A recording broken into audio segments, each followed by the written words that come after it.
What's up, everybody? It's Dr. Z. Welcome to the Z-Dog MZ show. This is a very special episode. I have my friend, Dr. Vinay. Hold on, wait. I got to switch the cameras, too, because I'm doing everything. Dr. Vinay Prasad.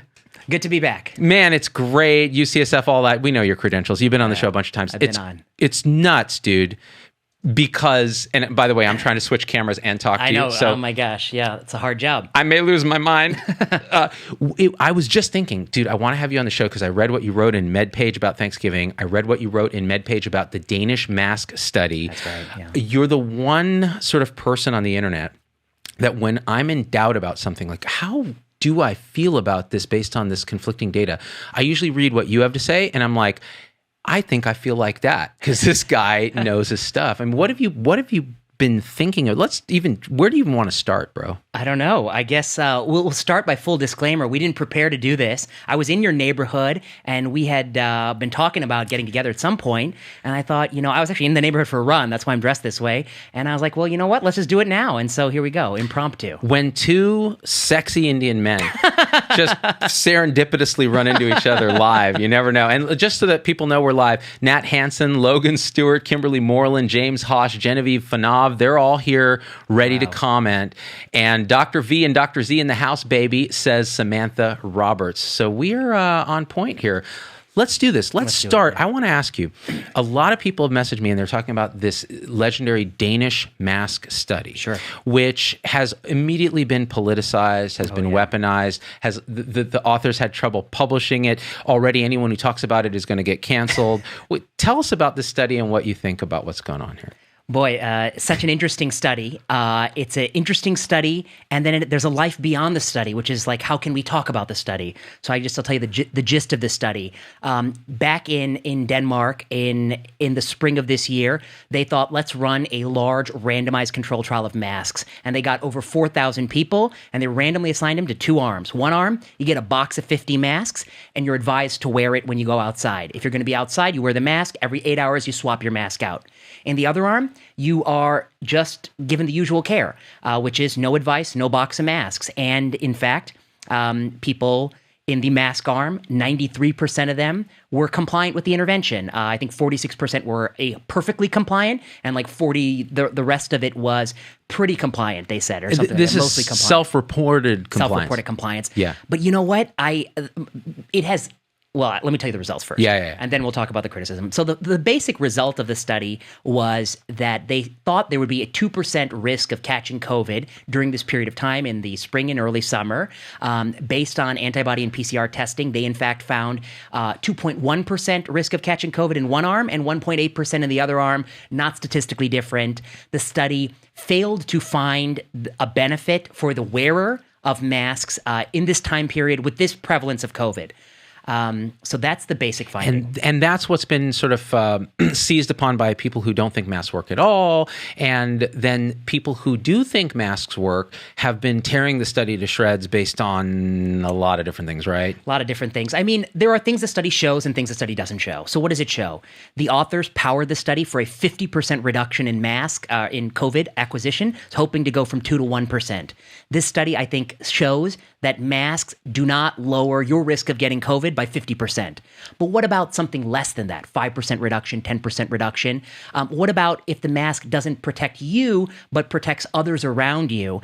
And the truth is the study is unable to provide additional information on that because that's not what the authors were testing. Right. So somebody who believes the mantra, my mask protects you, it doesn't protect me, that person, I think, could reasonably say, this study does not address that hypothesis. And the answer is that's true. I think that's technically true. Somebody who thinks masks help you 5% can reasonably say this study doesn't exclude that possibility.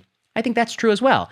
But this study is a really good study. I mean, it's a randomized study. The authors had a clear, pre-specified endpoint, 50% reduction. They show that it does not lower 50%. For the people out there who say masks are a parachute, I think that's in fact not the case. It didn't do that. Yeah. So there's some nuance to the interpretation. You know? And this is important because, again, what you designed the trial to do, to show, is important going in because that's how you're powering the trial. That's how you're setting up the study design. That's how you're following up. And, a lot of people were talking about, well, there's a bunch of people were lost to follow up, but that was kind of planned in the trial, right? I think that some of the criticism that I don't accept, one is that adherence wasn't good enough. Well, you know what?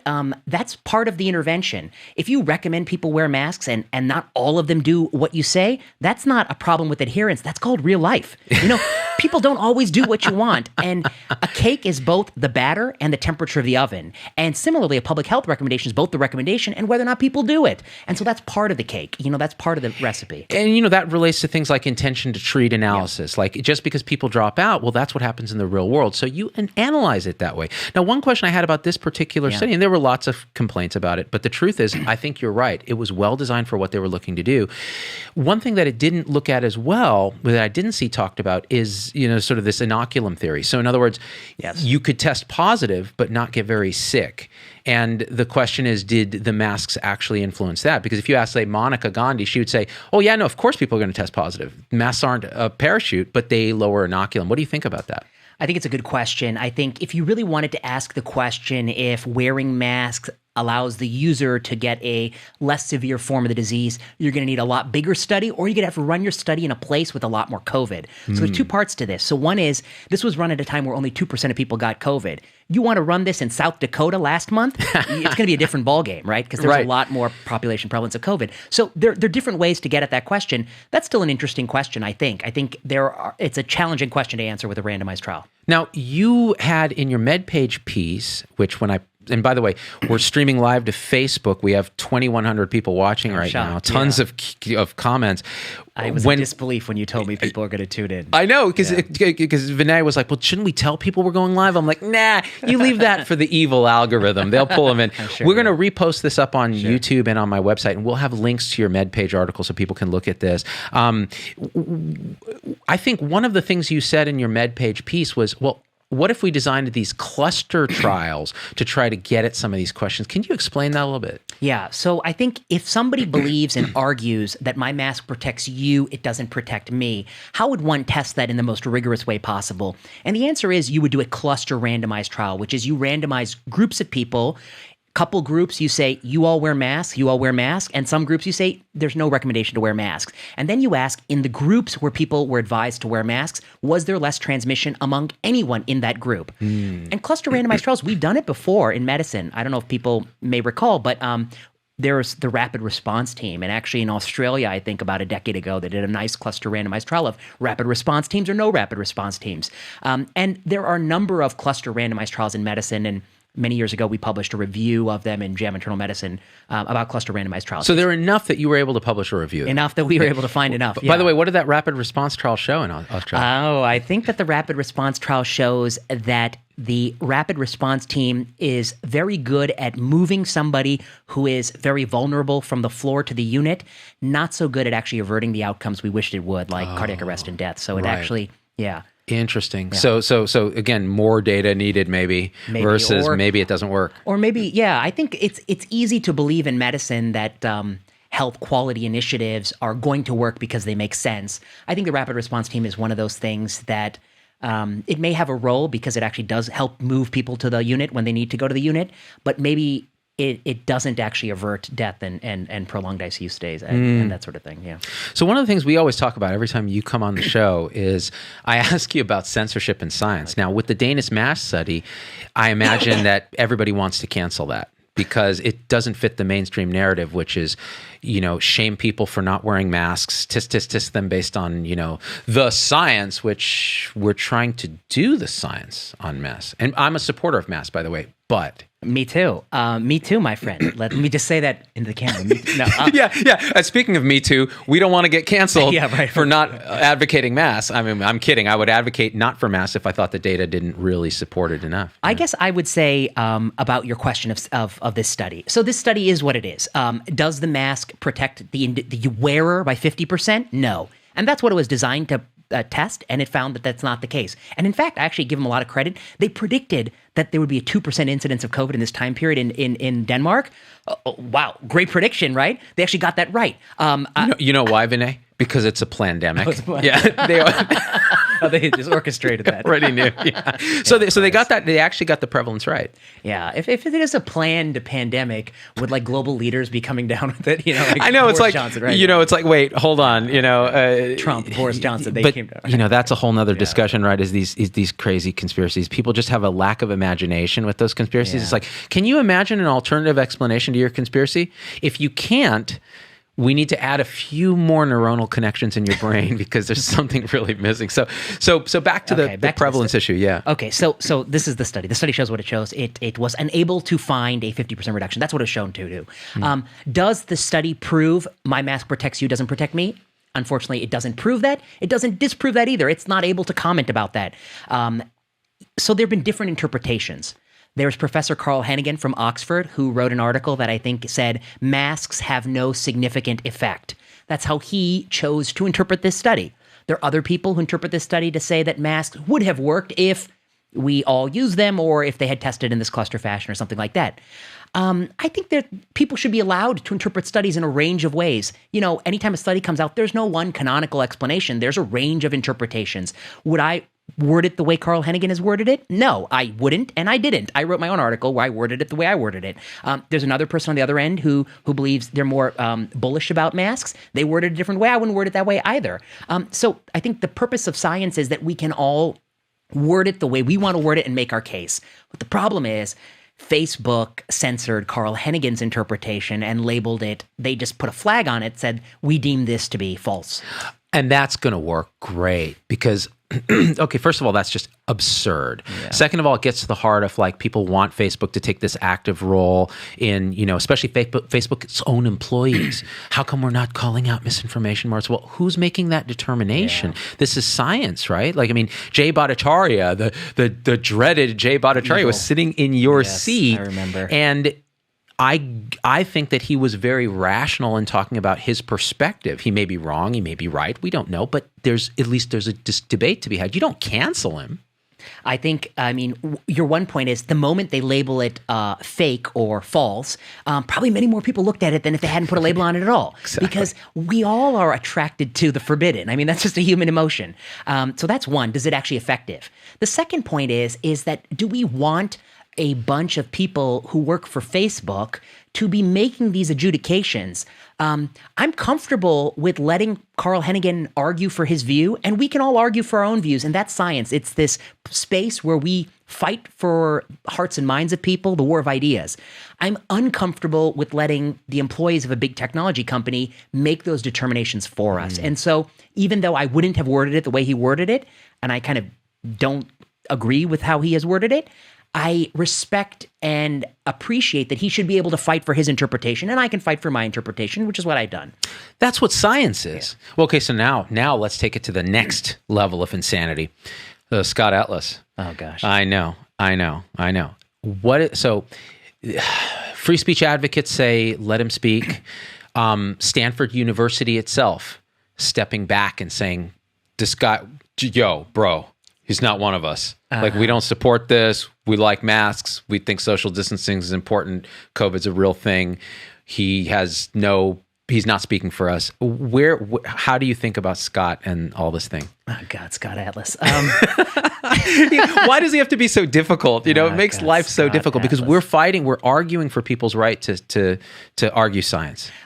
Yes. And he pushes me to the limits. Yeah, yes. I think you're right. He pushes me to the limits because he's said some things that I thought were so tone deaf and foolish. Yes. For instance, after the Michigan governor has faced a kidnapping attempt, for him to say, quote unquote, rise up, I think is incredibly inappropriate, tone deaf, bad, shouldn't have said that. He should have some better sense. I actually want to appeal to Scott Atlas saying, there are different people in society. There are people who can stand on the sidelines and comment, and there are people who actually go and shape policy. Why does he want to be both? He wants to be both a part of the federal response and talking.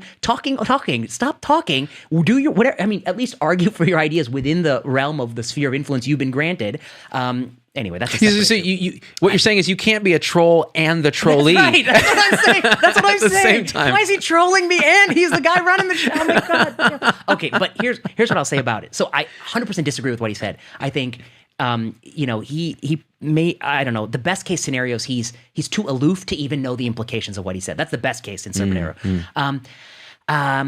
Stanford's response, I think it threads the needle rather elegantly. So what do they say? They say, Stanford, we believe in masks. We support these public health measures. Scott Atlas is taking a leave from his role in the Hoover Institute. He's speaking on his own behalf, not us. Right. But what doesn't it say? It doesn't say Scott Atlas will face disciplinary action at Stanford University. Right. So I think actually, in a way, even though many of us have sought solace in Stanford's statement that it is a clear articulation of Stanford views, I think it also is a clear articulation of academic freedom. They are saying that we will take no action against Scott Atlas. We're not going to fire him. We're not going to discipline him. Academic freedom is a tricky thing.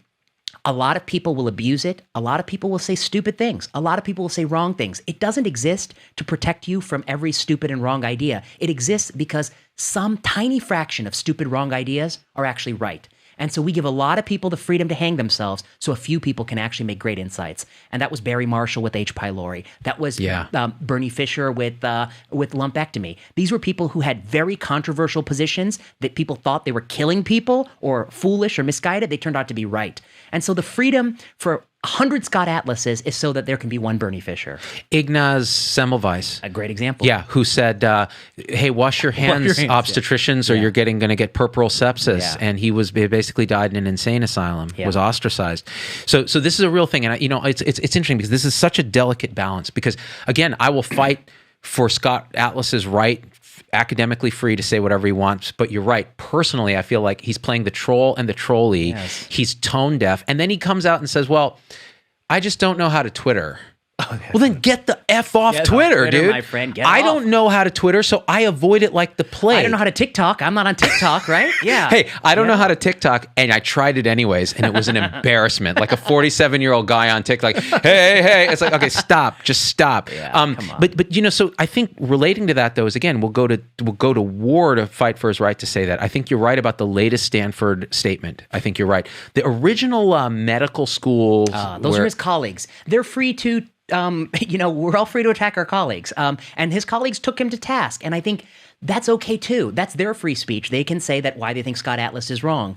But the university has, I think, taken a it's hard to thread this needle to be able to say, this guy can say what he wants to say and fight for his cause. We don't agree with him. And he's speaking on his own behalf.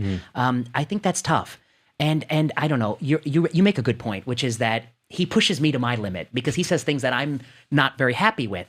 Carl Hennigan, I think, is treading more within the realm of what the study showed and didn't show. I think he may have more of a case that he's technically not saying anything incorrect, although you may strongly disagree with how he's framing it. But I think these are shades of gray. It's a tricky subject, but the other worry is, let's talk about the worry. The real worry is, what if we were to crack down on speech? Who's going to win this battle? And I think my concern is, I'm somebody who's done so much work against drug companies pushing products that I think have very marginal benefits and deep harms, a lot of uncertainty. They will beat me. They will crush me. They have more resources, more power. If Facebook is the arbiter, then the drug companies can go to Facebook. They can take, for every one oncologist like me who's critical of some drug, they can get 20 oncologists who are on their payroll, consultants for them, to go to Facebook and say, VP is saying fake news. It's wrong. He's wrong.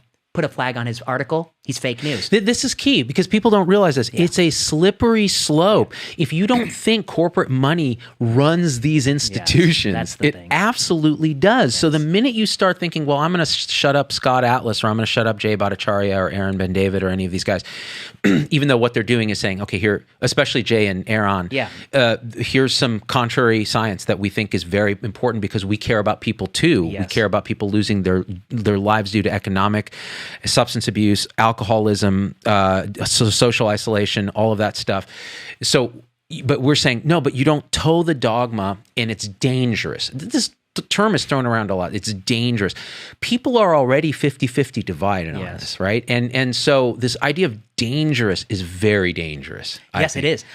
I agree with you 100%. I mean, Jay and Aaron and John Ioannidis, these are people who have a different fundamental intuition about the benefits and harms of lockdown. Are they right? I don't know. Are they wrong? I don't know either. But I really worry that if we cannot engage them in dialogue, it is a failure of us.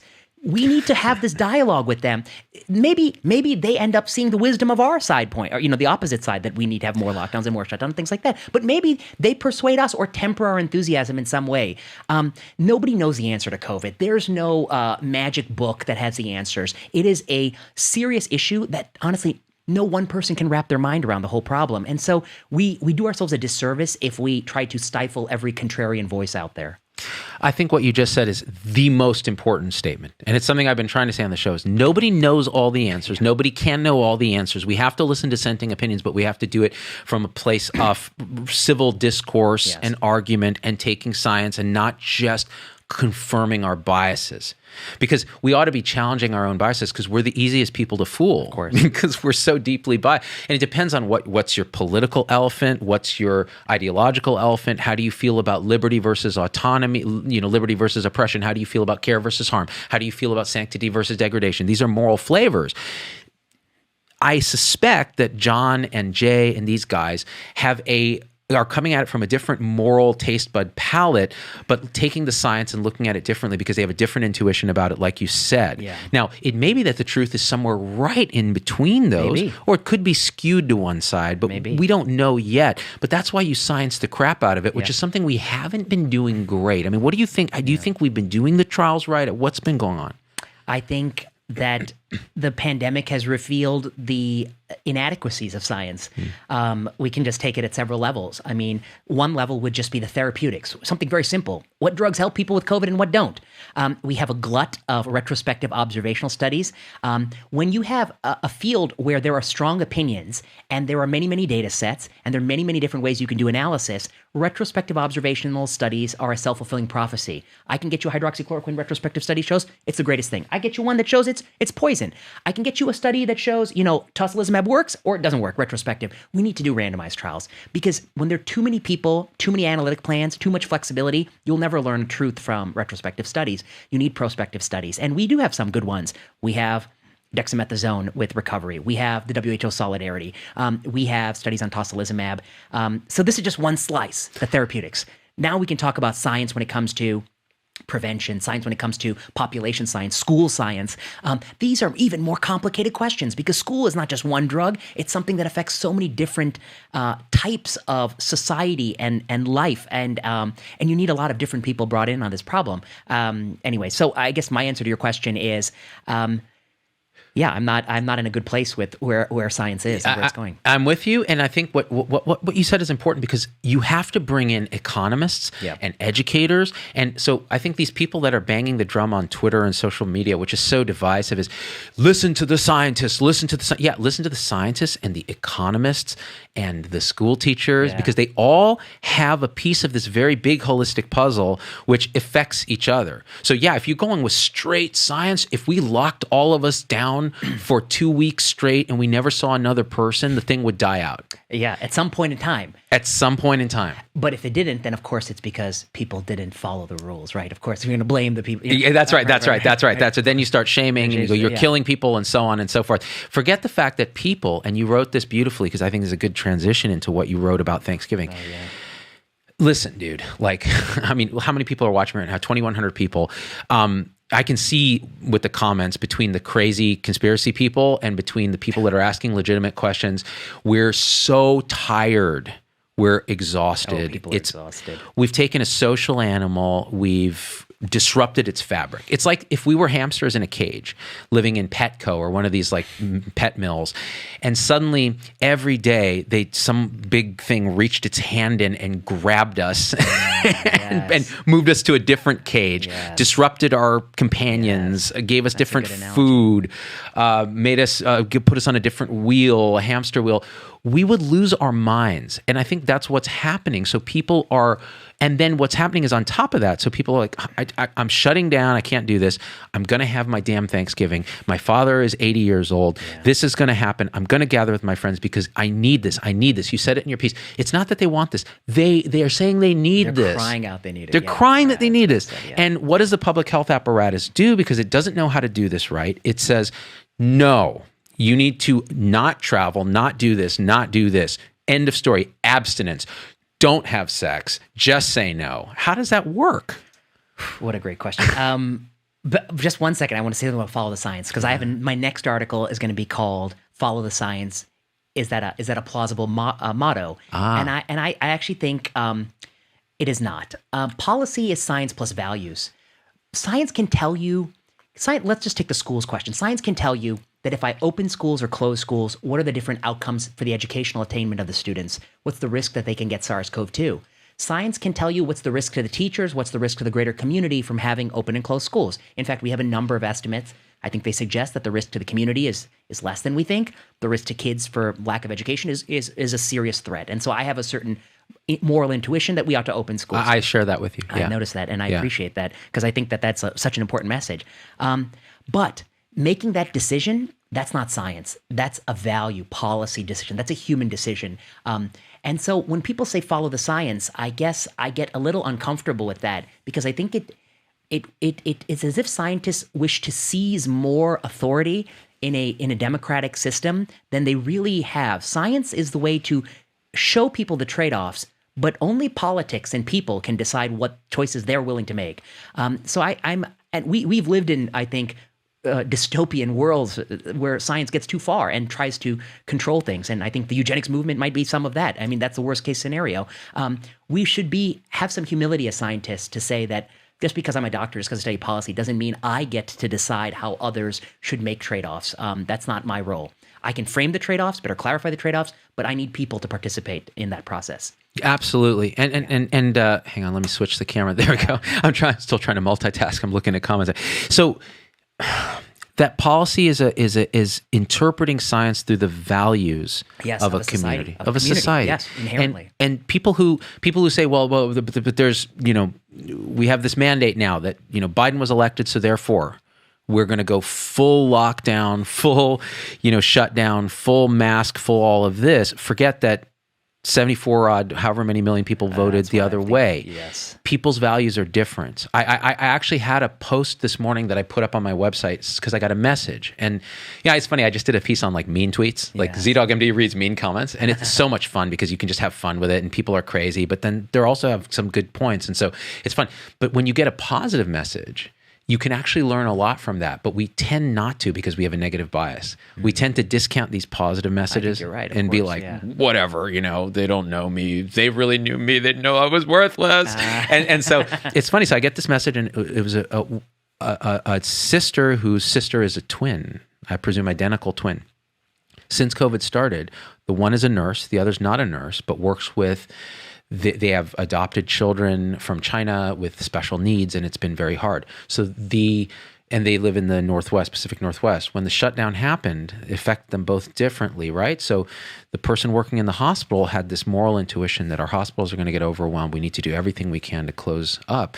The other, who's now having to homeschool these children with special needs, and all the special needs apparatus has been taken away, is slowly going crazy. Sure, I can imagine. And they started to be at each other's throats. Yes. And to the point where they said that their family couldn't be around them because they were arguing. These are twins. I see, yeah. So it's kind of like genetically they're the same. Right. Yes. Their values are different. Based on their life circumstances, which are different. Their lives are different.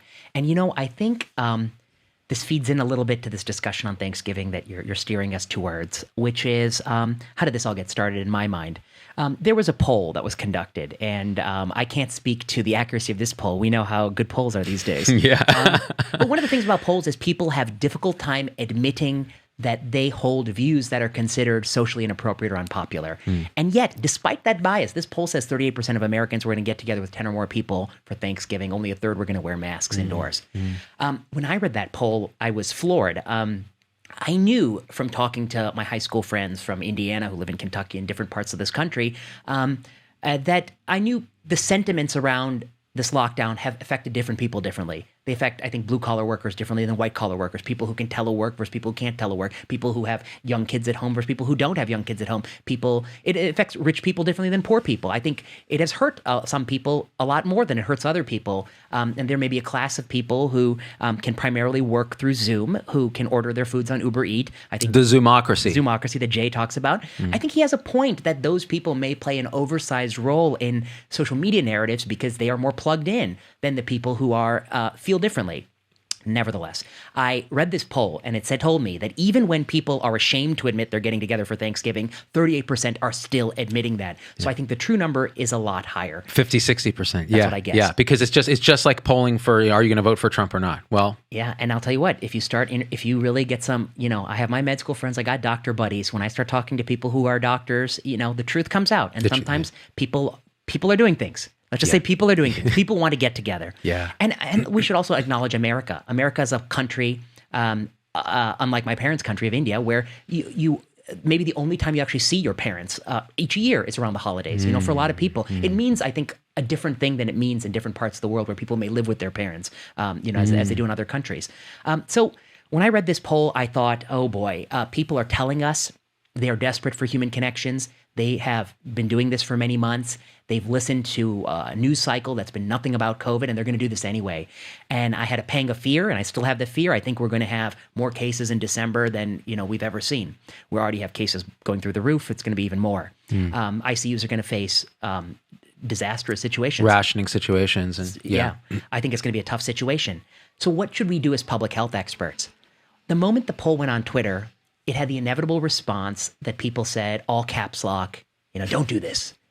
Have Thanksgiving. You want to have Thanksgiving in person? You better plan funeral for your loved one in Christmas. That's something. Yeah, that's exactly how it is on Twitter. It's a crazy response. People don't realize that the poll is baiting the doctor. The poll is provoking the doctor to respond in this absolutist way. They are a pawn of the puppeteer, and the puppeteer is the person who wrote the headline in just the way to get you to react. You're being part of the machine, and so then you react forcefully, and then of course that forceful message, absolutism. That's what social media loves. Absolutism. They love unflinching, unquestioning absolutism. Whatever the view may be, absolutism is such a popular thing on social media, and it gets the retweets and the likes. And then somebody comes in with a message saying, like, look, we really would advise not to do this. However, if you are going to do it, here are some things you can do before you go to your loved one. One, you should plan on driving. Two, you should self-quarantine in your house, pull your kids out of daycare or that sort of thing, and stay in your house for about 14 days before to lower the risk that you're bringing virus to the party. Get the other people who participate to do the same thing. Instead of having Thanksgiving indoors, put a picnic table outside, put some 2 heat lamps, have it outdoors if possible. Open the windows in your house, get the fire roaring, open the windows up, wear sweaters, different things to mitigate the harm. We know indoors, many people, long hours, no mask, that's the worst. Anything we can do to change that dynamic, the better.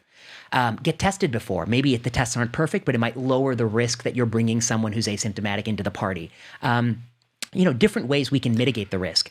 And I feel like that, and the whole purpose of my article was to point out that I believe that's what public health really means. Public health means that when people tell you they're going to do something, hear them, and then think about what can you do to temper the damage that's going to happen. And if you draw the hard line, the absolutist line, it can blow up in your face, and they meet under the worst of circumstances, and the virus spreads much more. Okay, yes.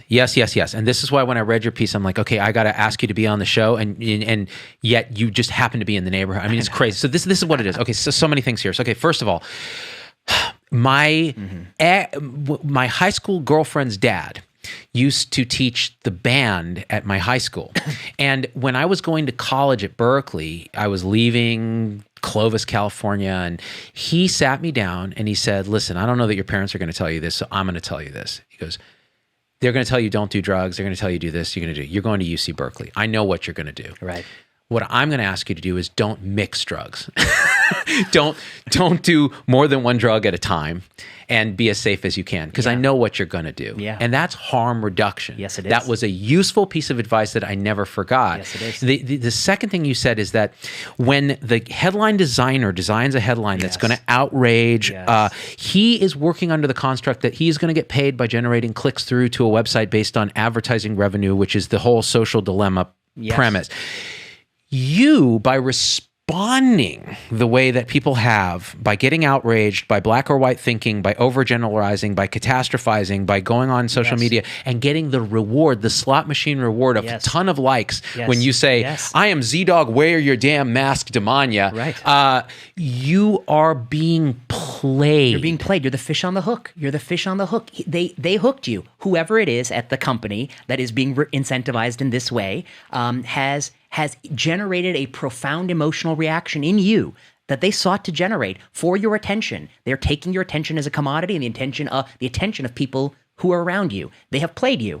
And they're not just playing average folks. They're playing folks with a lot of degrees. You know, they're playing doctors, health policy experts. They're playing people. I'm going to say this, that the smarter you are, smarter meaning the more letters you have after your name, right? And I bet there's a bunch of BSN, MSN, MSNBC, PARRTs right now. I want to say, I actually don't believe that those degrees are a marker of intelligence. I agree too. Okay, so we're all putting that out there. But we're just saying they're playing a certain class. They're playing a certain class of person that feels they're the intelligentsia, and those people have the deepest biases and are in denial of the emotional heart of who they are the worst. So they are played by their own unconscious emotions.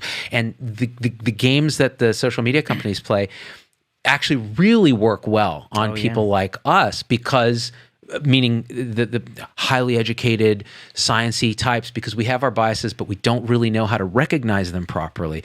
And so we have very little insight, we do very little mindfulness, and we get played, and then we go out and play others by generating the same emotional response through a tweet that leads to a ton of likes or a ton of retweets. Like, look, Jennifer Gunter can get a billion retweets saying something politically, direct about something that she feels very strongly about.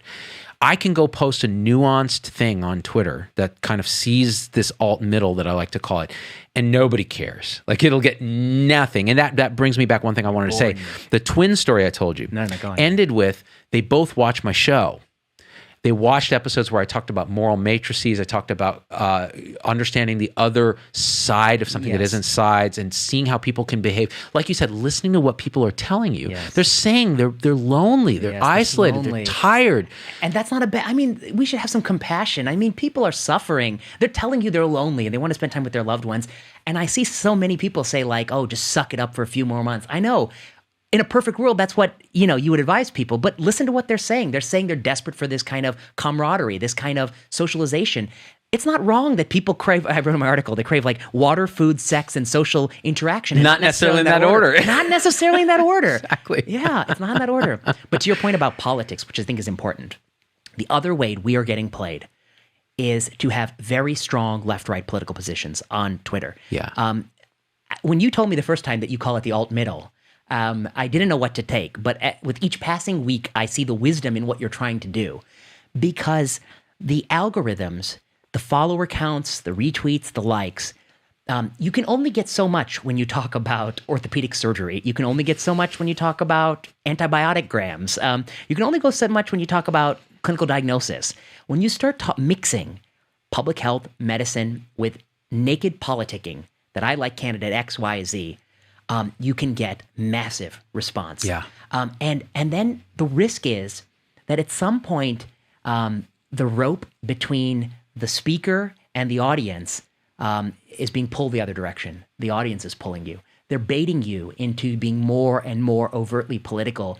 You're saying things you may not necessarily have set out wishing to say. You may become more critical of your political opponents, harder in your statements. And I think actually, even though we don't discuss it enough, when this mask thing is looked at in retrospect, I think there will be a few things that stand out in people's minds as to why we became so polarized about masks. Why mask literally tells me that you voted for Joe Biden if you wear the mask, and if you don't, you voted for Donald Trump. Like, how did it get to that point where mask is a political party? In part because of the politician who decided to, on a couple occasions, not to wear it. But the media, I think, took his hook. He likes to generate provoke, and the more they pointed out that he wasn't doing it, he might have done it a little to thumb his nose in their face. Not because he actually believed it, but then he's like, oh, this is the thing you're going to tell me? Okay, fine, I won't wear it. And then the folks on the left, they started to say, we're going to wear the mask. It's going to be our symbol. And people who don't are, and so I think to some degree, it sounds cliche to say it, but to some degree, both extremes made it more of an identity issue than it needed to be. And by the time the election was over, we were just in such a bad place on it that it is the dumbest thing in the history of humanity that masks are a political statement. Yes, this is so dumb. Imagine if, and you're absolutely right. I agree with every syllable that you uttered. I agree with. And the thing is, if it were let's say Obama was president and the Republicans were in the opposition and the pandemic's happening and it's in their political interest to, really catastrophize it. And it's good point. Yes, what would have happened then? I think it would have been a very different vibe. And it's just by the grace of luck that Trump is president and he happens to be the guy that knows how to thumb his nose at all these things. Like that's what he does. And he also knows how to trigger people, especially on the left. So this is another thing. Like if Trump triggers you, you've been played. I mean, more than any politician I've ever seen in my life, he knows how to get you to talk about what he wishes you talk about. Right. Instead of you talking about your own agenda, he will get you to talk about his agenda by thumbing the nose very forcefully, by really provoking you. That is a power. You're bestowing your attention to what he wishes you bestow it to. And he's quite good at it. And I think we have to give him credit. He's a masterful person at that art.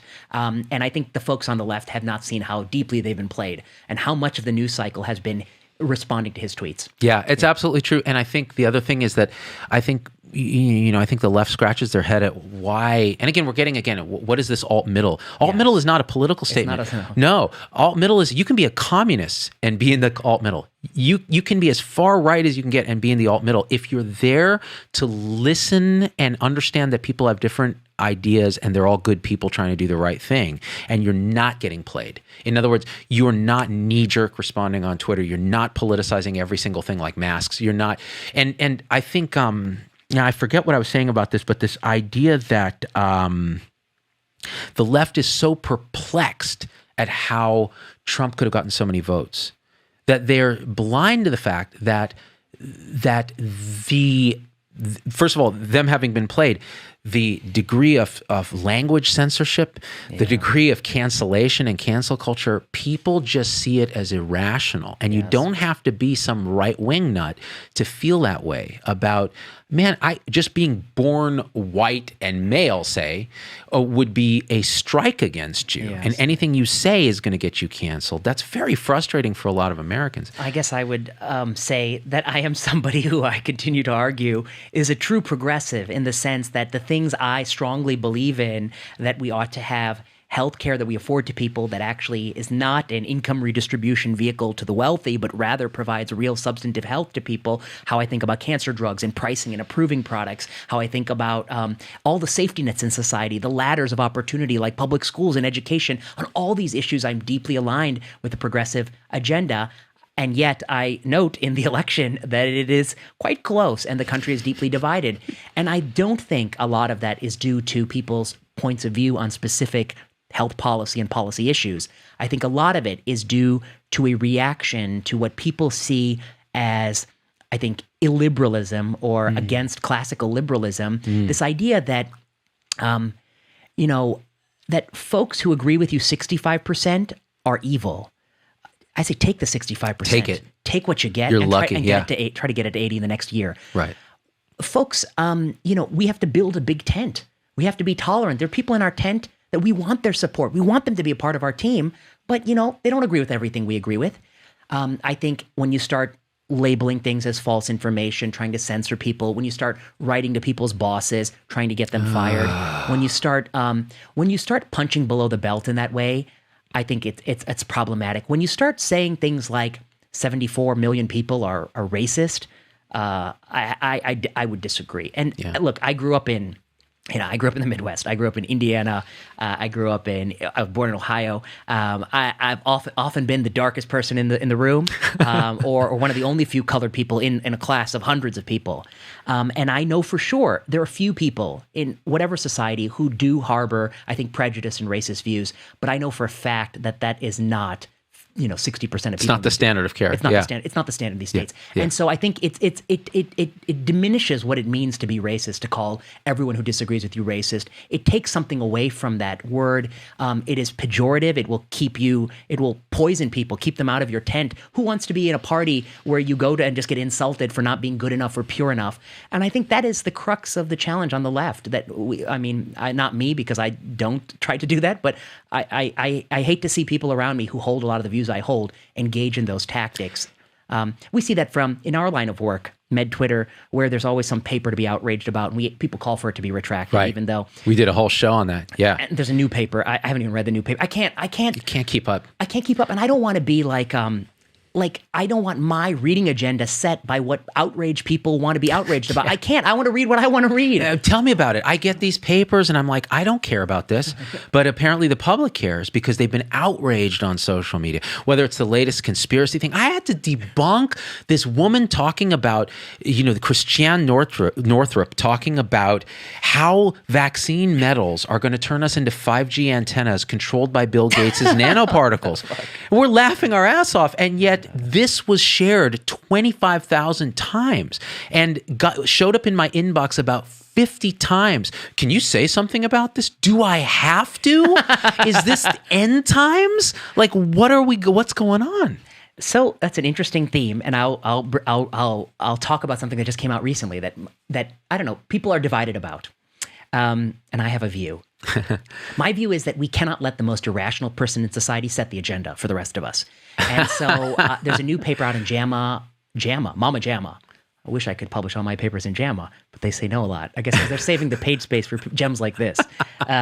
This is a study that took people and they did a pulse ox, and then they put a mask on them, and they did another pulse ox, and the pulse ox was, lo and behold, the same. And so then the studies published and say, masks don't lower your pulse oximetry. I was like, great. And I was like, yeah, I didn't think they did, to be honest. Right. I wasn't a big believer that surgeons were putting masks on and desatting all the time. Like you would think surgeons would have like hemoglobins of like 30, you know? Right, yeah. The surgeons have polycythemia to compensate for the chronic oxygen deprivation. Right. Yeah. No, obviously it's a stupid thing because obviously this is just not the case. You can wear that for many hours. Yes. Okay.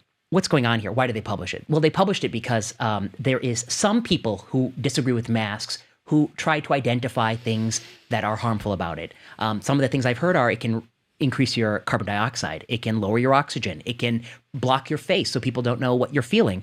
It can be hard to physically exert yourself. And actually, I just had to move some boxes up to my 5th floor office and it's no elevator. The worst, dude. I was really struggling. You feel like New York stage 4 heart failure. Like, am I going to start getting edema? Like, what's going on? I wear the mask. I just want to say, you'll see me in a mask in a minute when I walk out of here, and I wear a mask. But that said, I did struggle to carry these books up with the mask, and when you sweat a lot and it gets wet, it's not. I mean, we just have to acknowledge that there's some truth to that. Okay, absolutely. Otherwise, we'd be wearing masks all the time. We're not wearing. Okay. Exactly. All right. Anyway, so there are many claims people make who don't like the mask. One is that it lowers the O2. They did this, I think, stupid study to show it doesn't. It was a self-fulfilling prophecy. Of course, it's not going to. They don't want it to. And the thing about the endpoint is it is an endpoint where if the O2 was any lower, they'll just recheck the pulse ox until they got what they wanted. I mean, that's how right. It's a bias-susceptible endpoint. Game it. Yeah. So it was published in JAMA, and I was critical of it. This guy, John Mandrola, was critical of it. Oh, John is great. I love John. John Mandrola, if you don't follow him on Twitter, he's one of the good, total alt-middle guy. Yeah. Yeah, he is, actually. He strives to being inclusive and bring people over, and also I think pro universal healthcare too. So. Yeah. Okay, so but then people pushed back and said, well, you're living in a bubble. People believe this, and so we have to debunk these myths. And I was like, okay, then let's just do the next study then. So they also said it's going to raise CO2. So give me your artery. Let's do ABG stick you. Let's start sticking. Where does this end? And what if somebody said that wearing a mask increases your risk of lymphoma? Okay, are you going to run? Are you going to go do a trial? What if they said it increases the FDG uptake in your nasal sinuses? You're going to do PET scan imaging on everyone? I mean, you can't fight people with irrational views by doing studies. In other words, you're giving them the control of the research agenda, and so I think this is like a huge mistake. Is this what happened? Do you think this is what happened with hydroxychloroquine, or do you think we didn't study it enough? Oh, we studied it. I think that it was studied disproportionately to the evidence that initially supported it. Right. And I think you could have just done a couple randomized trials to quiet people. But there were a few actual people who deal with viral biology who thought it had some compelling rationale. Right. But there are few. But there were a lot of, I think, people pushing it for Lord knows why. Well, I think, again, it gets to we can politicize anything now. Yeah. So Trump mentioned it once. Well, now it's a tribal badge of identity.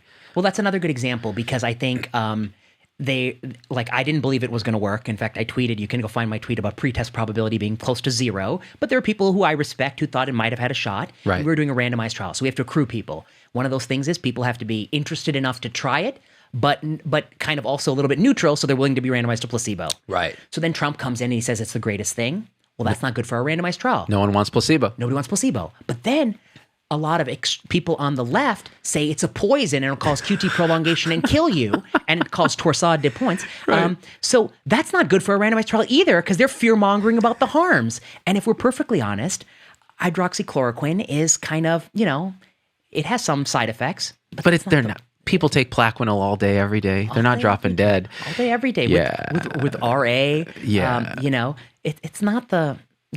we've lost our damn minds, Vinay. Yeah. That's why, again, like you, Mandrola, like these guys, there's a cadre of people on social media that are doctors that are very, very, very good about looking at the nuance in these things and also saying, hey, look, I'm a progressive, and yet I'm not going to play that tribal badge. I'm looking for truth as well, even though I have these beliefs that I think we can move to a more equitable, more just distribution of whatever. That's fine.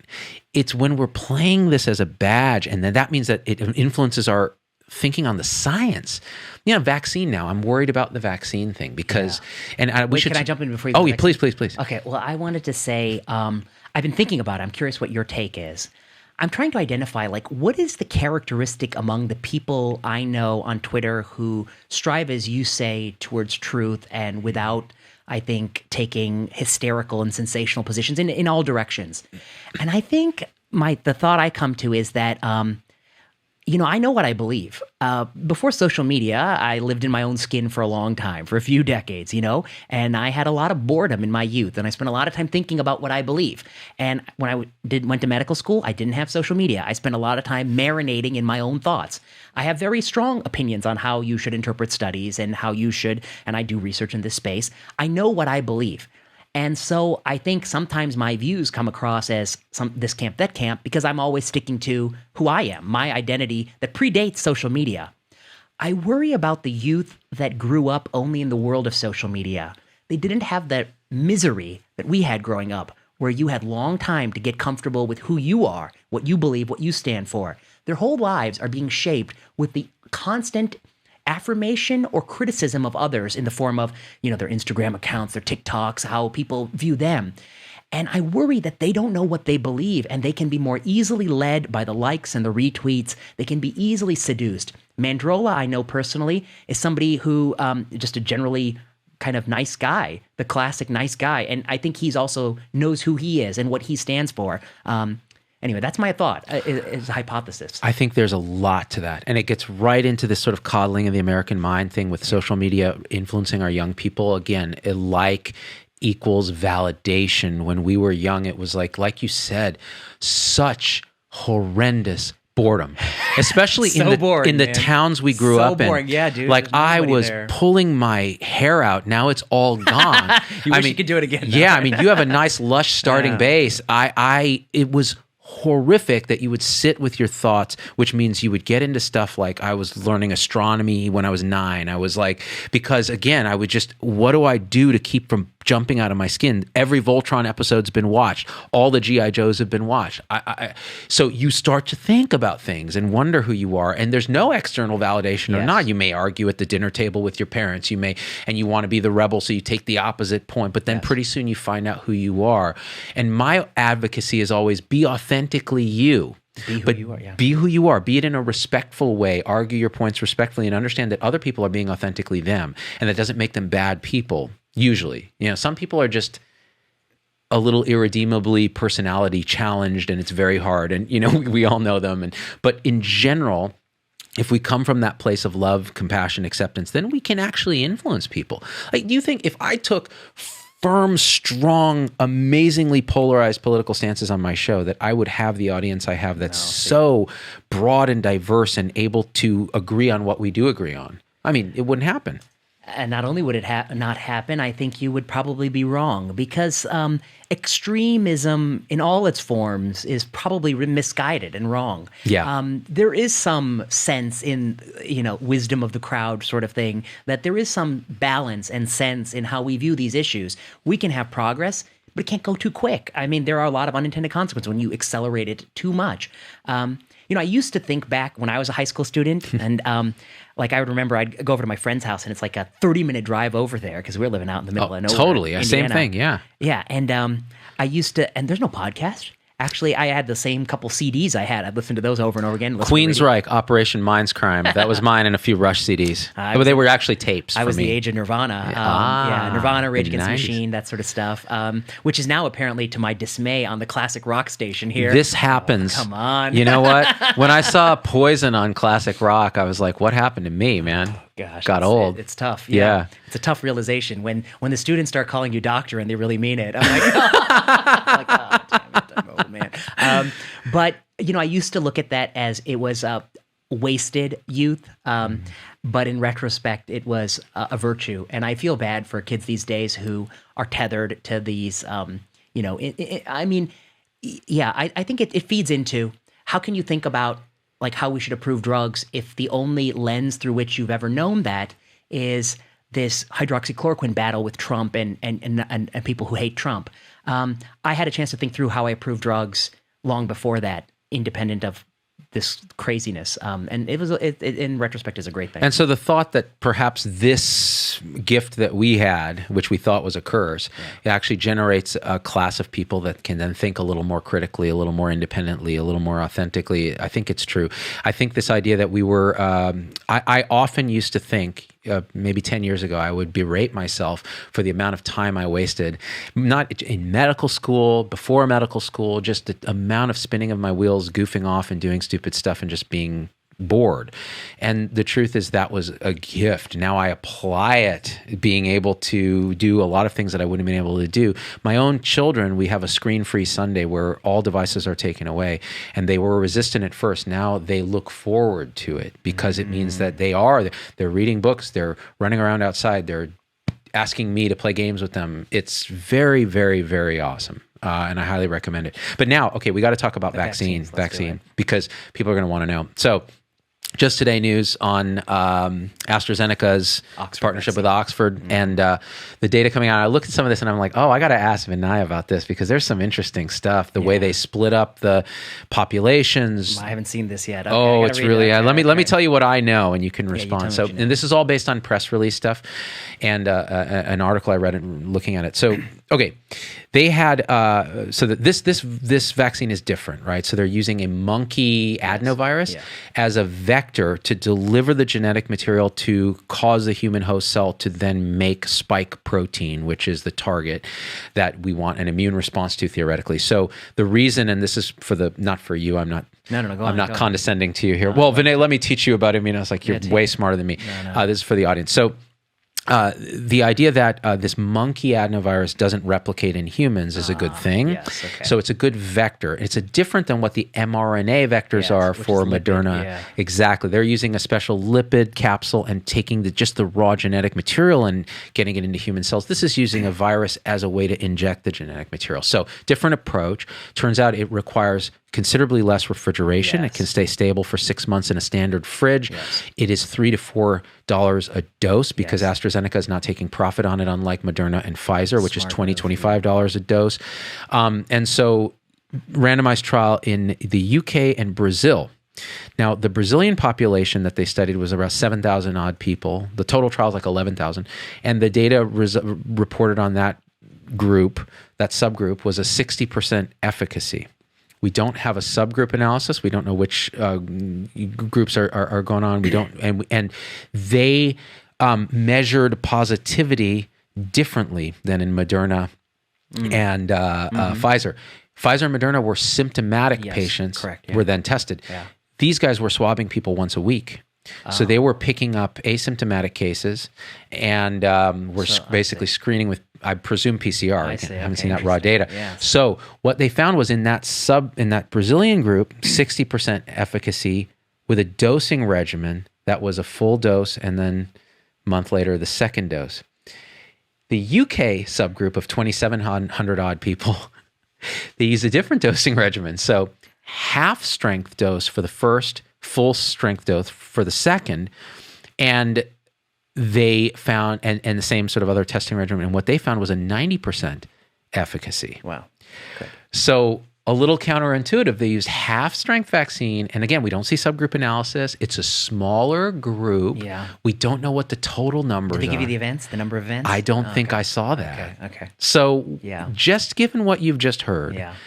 help me understand this, because I have some Well, thoughts. I guess, I'm curious what you think, but I guess I'd say, everything I've been hearing about these vaccines, I've liked what I've heard so far. So, of course, we have Moderna and Pfizer's mRNA vaccine. You make a terrific point about the temperature.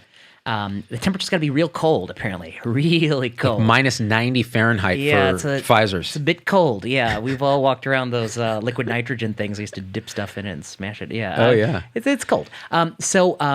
This AstraZeneca vaccine, I think, is the vaccine that has potential to save the world. It's the vaccine that has the most partnerships with different global nations.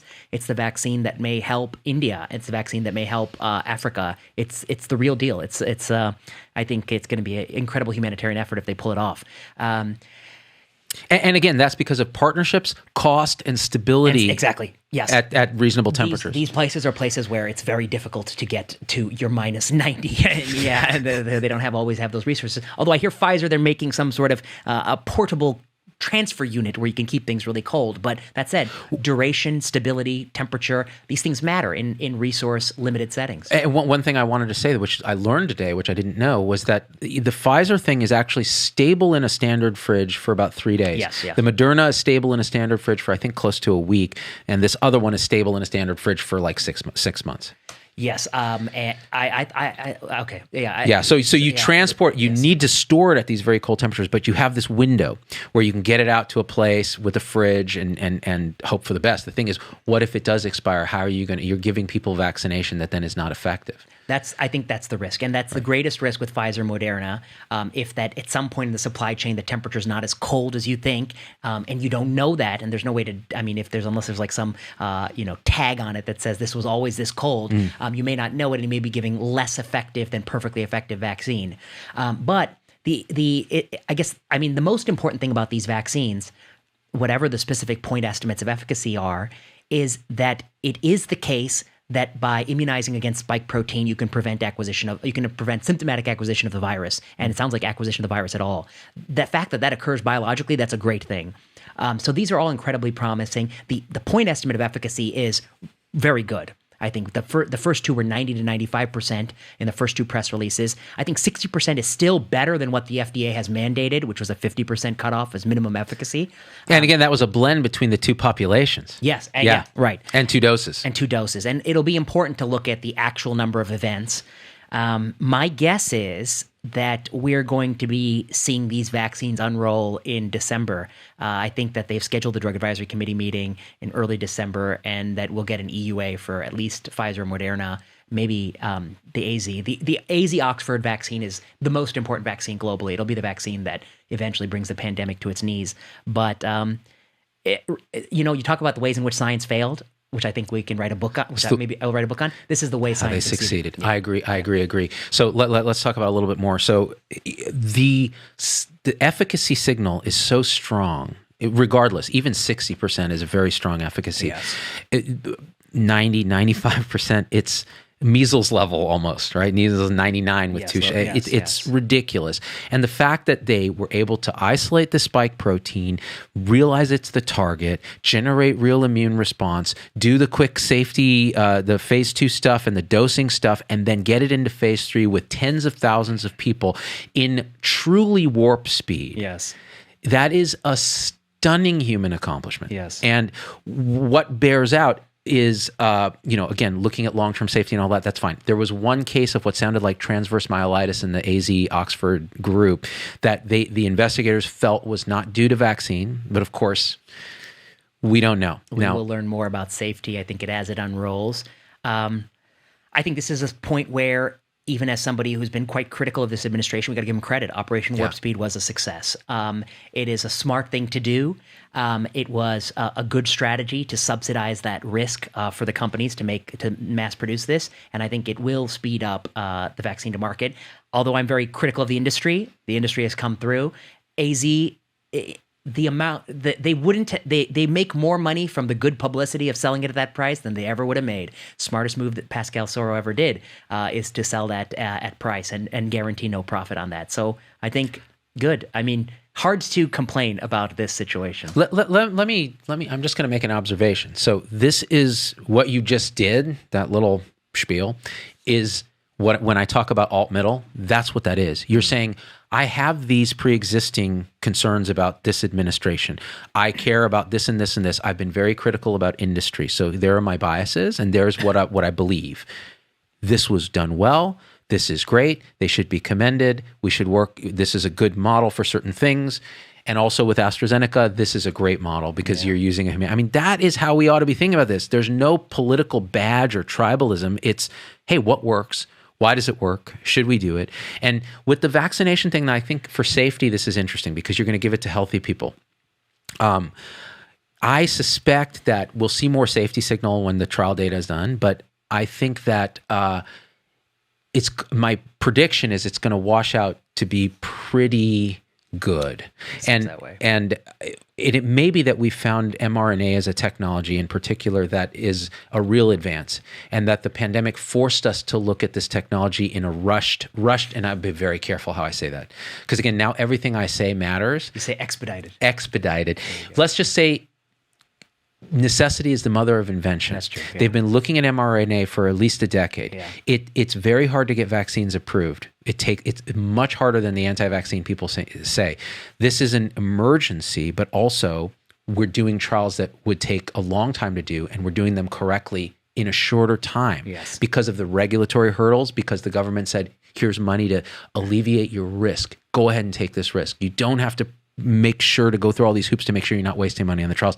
Very important. And now we're seeing the outcome of that. We may have a new technological platform to respond to pandemics in the future and to even modify our current vaccine supply in a way that's even better. So That's a great point. I guess one thing jumped out at me about the vaccine trial was that even though the protective effect was large, the absolute number of cases is very, very low, at least I've seen so far. I think less than 100 cases. And that speaks to the fact that the people who are enrolling in those studies are probably pretty cautious people.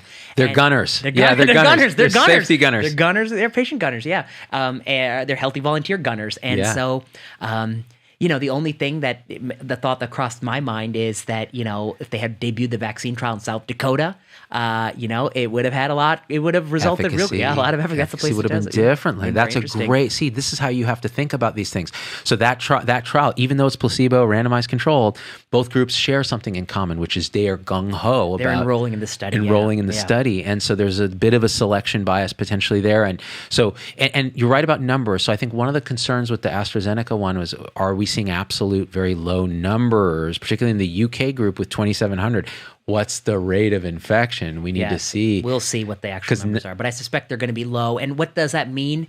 That means that the quoted point estimate of efficacy is likely to be different than the ultimate point estimate of efficacy. So I wouldn't be surprised that the Pfizer, instead of 95 or 90%, comes in at 82% or something like that. When you have a much bigger sample size, that's still pretty good. And that's going to be, the whole thing here is that, vaccination is really a population strategy. And once you vaccinate enough people, you can put a lid on something.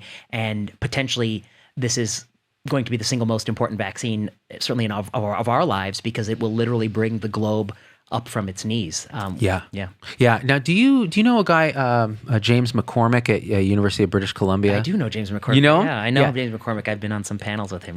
Smart guy. So he reached out to me. He'd done a podcast recently looking at the data on the Moderna and the Pfizer trials, and with a colleague, a family medicine colleague, and it was very well done. What he talked about was relative risk reduction and absolute risk reduction in those vaccine trials.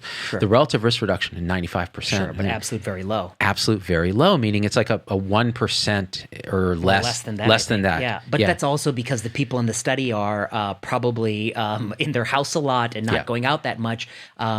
If you had done that study in South Dakota, it could have been, the absolute might have been massive. Right. I guess this is an interesting thing, I think, that applies both to the Danish mask study and to the vaccine trials, which is when you think about power of a study and you're designing a study, you have to predict what might happen to the people. Like, what's the probability they're going to get COVID? And when you do a study of like breast cancer and a drug that prevents breast cancer, you can be pretty confident that in a group of women what percent are going to get breast cancer. But COVID is something that is much more volatile. It could be 2%, like it was in the Danish study. It could be 22%. They could have gotten hit really hard. And so I give them a lot of credit. All the people who are running these randomized trials, we have to give them a lot of credit because they're running it in a way where they're accounting for the fact that the actual prevalence of this disease is going to be less in this population than you might expect. Yeah, and another thing that relates to this that James brought up in his podcast, which I thought was a good insight, this is the first sort of major, and he's very skeptical of pharmaceutical, and number needed to treat is his mantra, and like statins or et cetera. So he said this is the first time that you're doing one of these big studies where every single person who's running the trial, who's regulating the trial, who's reviewing the trial, is potentially going to get the therapeutic. Interesting, yeah. And point. So their motivation, they got skin in the game, as Hamilton said. When you got skin in the game, you stay in the game. And you don't get to play unless you stay in the game. I don't remember now. But the point being that people talk about bias in industry. This is an interesting human bias towards getting it right.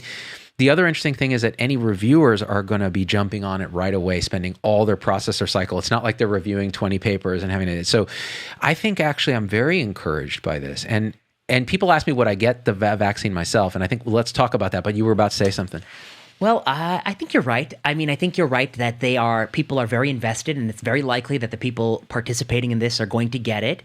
I think the other thing that we have to acknowledge is the fact that this virus has brought the globe to its knees may also make us psychologically more likely to be happy to get a vaccine. And actually, some of the externalities of a vaccine are different because a vaccine will allow us to reopen schools. A vaccine will allow us to do a lot of things. So I think it is actually, I don't know, I haven't sat down and thought through all the implications, but it is probably one of the most interesting medical decisions ever made because its repercussions will affect the entire global economy and everything that goes with it. Yeah, I think your point is very well taken that we have to check the bias on the other side, that we're hoping for this thing and we're praying for this thing to go. And, and then people get very upset when Fauci said, hey, even when the vaccine happens, you better keep distancing and wearing your mask. What do you think about that messaging? Well, I guess he's already knows what it's like to get on the to err the other way, to say you don't need something. Don't wear masks. Yeah, right. So it's not spread by asymptomatic people. He's tasted that. So maybe he's being a little reticent, a little cautious. I guess, I don't know the answer to that question. We shall see. I guess it's really sort of an unknown if we'll still have like small outbreaks as it's unveiled. Your question was interesting, which was, would you get it and when would you get it and that sort of thing? Yeah. I mean, it seems like to me, without getting too much into it, I guess I would say I would prioritize the distribution in people who are at the higher risk of consequences from the disease. Older, frailer people, nursing home people, the people who work in nursing home, healthcare workers. I would prioritize teachers because I think the more teachers get vaccinated, the more we can reopen schools, and we have a huge, almost incalculable social good that comes from that. I think I would prioritize the distribution in ways to curtail the spread of the virus, so in hotspots and deploy. And so I think you'll need a really good team of epidemiologists brought in to this problem. I've heard so much about vaccine hesitant people. How will you deal with them? Anti-vax people. Will we mandate it?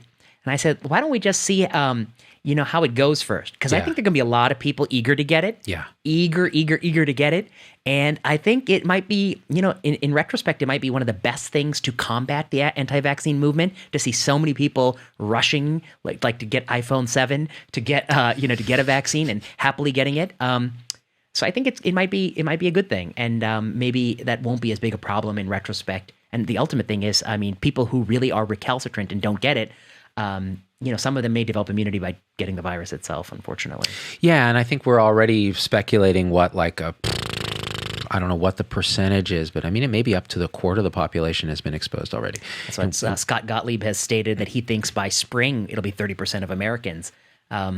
Which is apparently a controversial statement because he's not saying it like he wants that. He wished that were the case. No, he's just saying it like a matter of fact, right? Right. He gets all this pushback for wishing bad things. Exactly. Like, no, I mean, it's probably what's going to happen. Just probably what's going to happen. And then you're already 30% there. Then you've got, to get to the herd immunity threshold, whatever it is for COVID, we don't know, right? Have you seen any data that tells us what it is? Oh boy. I guess I would say that it is not a fixed commodity in the sense that the fraction of a population immune to a disease to slow the spread of the disease is contingent on the way in which people interact in that population and how much mixing there is. And reproductive number, really. Yeah, so reproductive number and whether or not there are different pockets that are not mixing, whether or not people are segregating more by age. It's a thorny question. At the end of the day, even though we have great people who do great modeling work, it is an empirical question, which will be, what will the number be? And will there be pockets of outbreaks that people have to deploy and then give a vaccination campaign around?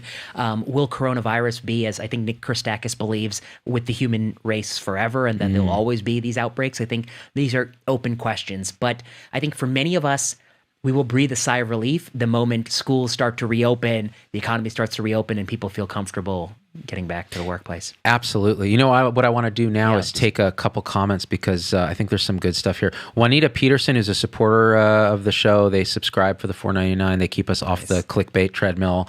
They pay for all this nice gear. They're lovely people, and you could be one of them too, Vinay, one day. Should. Juanita Peterson says, discussion, benefit and risk for so many. I see taking the vaccine as a healthy person that I am a post-market analysis. So in other words, if you're a healthy person at low risk from the disease, is there only downside or altruism in taking this vaccine? And how do you like to think about that? Because this is a question people really validly ask. Yeah, I mean, I think that there is personal upside as well. I mean, because your personal risk of acquiring SARS-CoV-2 is going to diminish potentially by 90%. And SARS-CoV-2 in younger people who are healthy, it can be not terrible, but it can also, I mean, we've all heard stories where people get really sick, and I guess I would prefer not to get really sick. So, I'm 37. I think I'm in good health, but Lord knows. But I, at some point, will take the vaccine.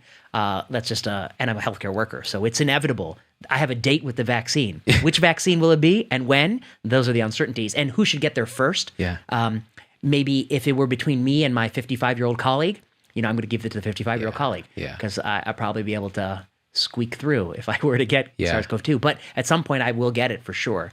Yeah. Only a matter of time. Yeah, and I think it comes to this question of how much immunity in the community are we going to need, depending on, like you said, the fluctuating dynamics of herd immunity thresholds. So I think it's important, again, hit the teachers, the healthcare professionals, elders, people with chronic disease first. Let's make sure we start with that, and then we can get into everything else. And can I say one more thing? I guess I would say I probably initially, maybe at all, maybe the idea, people say will you make it mandatory for healthcare workers? I was like, I'm not sure that will cut the way you wish it to cut. It may have some unintended consequences. It may leave a bad taste in people's mouth. Let's just see how many people want to get it first. There's going to be a lot of people who want to get it, and give it to them first. Then we'll go from there. I agree. I think this mandatory vaccine thing is always, I've struggled with it. I feel like it really triggers people who wouldn't normally be triggered by vaccines. I think it triggers people. Liberty versus oppression, autonomy versus,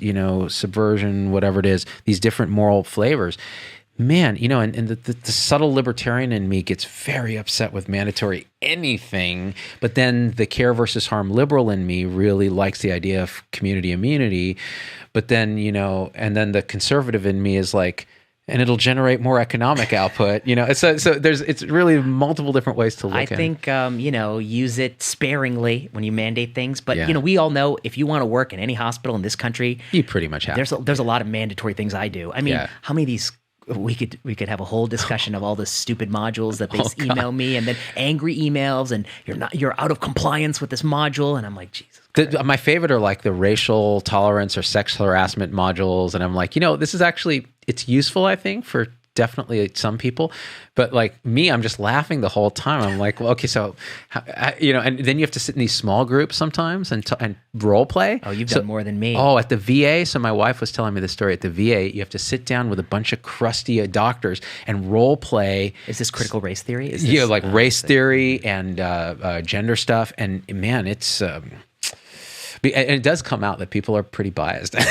Like you just go, yeah. I mean, we know that. We already know that. The question is, what do you do with that bias, and how does it implement in the real world? Now, those are good questions to ask. Yeah, I mean, the only things that I've had to do thus far are like the annual privacy module. It turns out that if you have records and paper with patient information on, you shouldn't just pass that out to people. So Wait, I just what? Want you to, yeah, because I've been just like making it rain. Make it rain. Like I go to the strip club and I'm like HIPAA. I'm just like, it's whatever printout from the electronic medical record. I make it rain. Yeah, that's what this course is for you then. You know what? Yeah. I better stop blowing it off. Refresher course. Yeah. My favorite is like, they're all like just auto slides that advance. And you're just like, how do I run the clock out on this thing? Like I just click.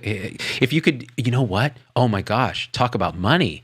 We could make so much money. And then you being a good guy, you could donate it to all kinds of causes. I could spend it on hookers. This is what we need to do, is develop a device that can read the screen and click the mouse at exactly the right time to advance the slide to get through those training modules without ever having to do anything. I think these training modules are part of the reason why people experience burnout and are unhappy with this profession. Right. And I doubt that they teach anything of value that you don't already know, which is common sense. Yeah. And I really hate them. I really hate them. I think they make it miserable. And I call it the wokeness industrial complex.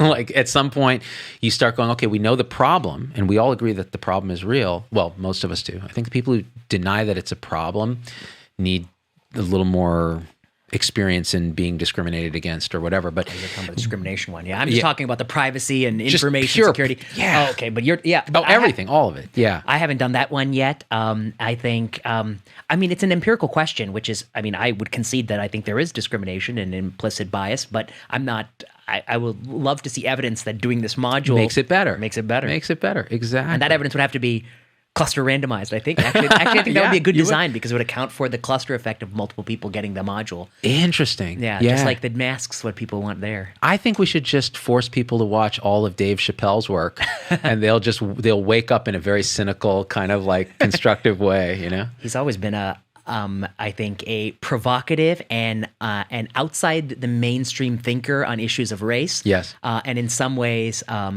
quite astute in ways people have missed. Yeah. Yeah. And he has the lived experience to back it up. Like, I couldn't go out and say the things he says with any moral authority, even though I'm off-white myself. It's not enough because, the stories he tells are so powerful. Man, we did a thing for over an hour. Yeah. And you've got a car to pick up. I got to pick up my car. Yeah, we both go to the same mechanic. We both have these jalopy Japanese cars, right? Like that we've been keeping alive for way longer. It's funny. I once had a fellow in my clinic, and he got a wedding gift. He got some like fancy Rolex watch, and I was like, "I bet your watch is worth more than my car." And we Kelly Blue Booked it, and it was true. Oh my gosh. That's amazing. Worth more than my car. That's so amazing. Yeah, I've got a 2008, man, and it's got like 150,000 miles on it. And the guy was like, well, it's going to cost like $4,000 to fix this. And I'm like, well, I'll tell you what then, don't fix all those things on your list. Just fix the one mission critical thing. Yeah, the part that makes it roll. That's right. Yeah. I know there's an oil leak. I can put oil in it every now and again. He was looking at me like I was crazy. I'm like, when this thing stops working, I'm going to be forced to buy something else. And I'm trying to just delay it. But anyways, dude, Vinay, it's good talking. It's really good talking. We did a tour de force. Let me tell the Z-Pack a couple things. Vinay hosts a podcast called Plenary Session, which is outstanding. You can find him all over the web, on Twitter, on MedPage. He writes these incredibly astute and insightful things. And I'm not just saying that because he's here. I actually believe that. I read them myself for knowledge. I'll put in links on YouTube. If you're watching on Facebook Live, thanks for all your enthusiasm and comments. A lot of them are crazy conspiracy theories, and then a lot of them are really good. We'll try to go through at some point and pay attention to them. Thank you for everyone who supports the show. Please share this because it's very, very important to have these nuanced discussions. And let me see how I turn this off. And I think, say bye to everyone. Thanks for having me. All right, we did it. Well, hold on. Wait, no, I got to click. No, where's the button? Yo, did you think that was dope? Hey, become a subscriber. Click the subscribe button. Then right to the right of his little bell. Hit that bell. Booyah! You get notifications. Never miss any of our stuff. I love you guys. We out.